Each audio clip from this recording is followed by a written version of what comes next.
annem insin bekle.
Rahman ve Rahim olan Yüce Allah'ın adıyla.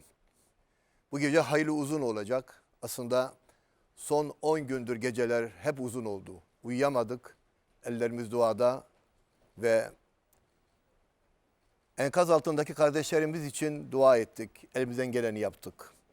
Karanlığın en zifiri olduğu anda her şey çöküverdi üstümüze. Feryatlar yükseldikçe içimizdeki acı çoğaldı. 7-7'lik Pazarcık merkezli 10 şehrimizi de alt üst eden depremden sonra hayli sarsıldık. Henüz bunun şokunu atlatamadan 7.6'lık Elbistan depremiyle içimiz yandı. Hakikaten öyle hocam. Çok güzel ifade ettiniz. Asrın felaketiyle karşı karşıyayız sevgili seyirciler. Bu acının tarifi çok zor ve en zifiri anda devlet, millet el ele ancak bu işin üstesinden gelebiliriz ve şimdi yaraları sarma vakti. Çok çok üzgünüz ama elbette gidenleri geri getirmek mümkün değil.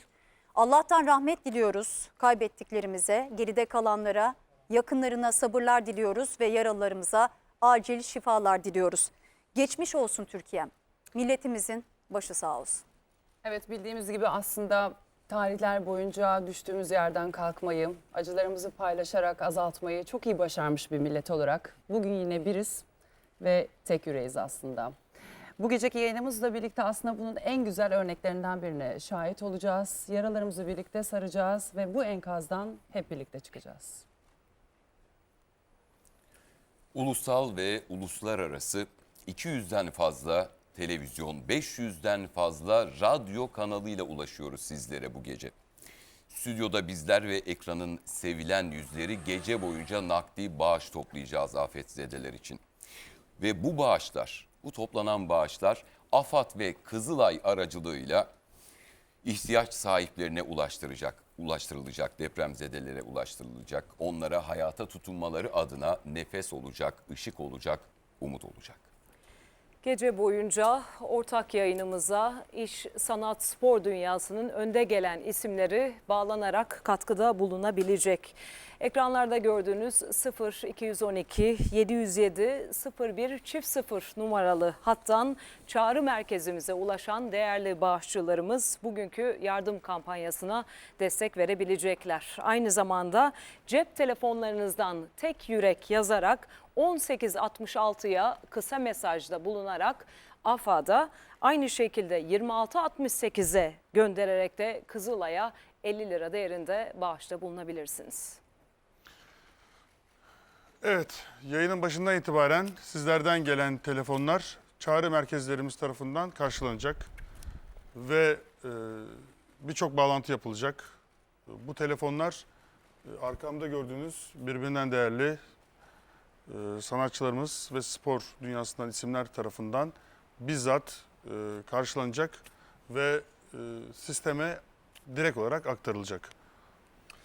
Sizlerden ricamız sevgili seyircilerimiz, gerçekleştireceğimiz aramaları mümkün olduğunca kısa tutarak bu kampanyayla erişilecek yardım miktarını ve kampanyaya telefon edecek olan bağışçı sayımızı maksimum seviyeye çıkartmak ve bu dayanışma duygusunu daha fazla kişiyle paylaşmamıza imkan vermeniz. Bu akşam yapacağımız yardımların en hızlı şekilde depremden etkilenen vatandaşlarımıza ulaştırılabilmesi çok önemli. Şunun altını çizelim.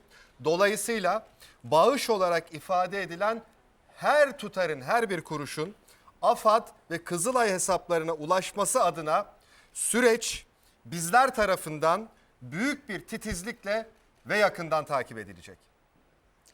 Dilerseniz daha fazla vakit kaybetmeden bu anlamlı yayına başlayalım ve milletçe yaşadığımız bu büyük acıyı fert fert hafifletelim.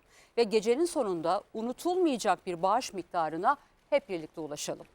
Bugünkü yayınımızla ülke olarak yaşadığımız asrın felaketine Türk televizyon tarihinin en büyük yardım kampanyasıyla merhem olalım.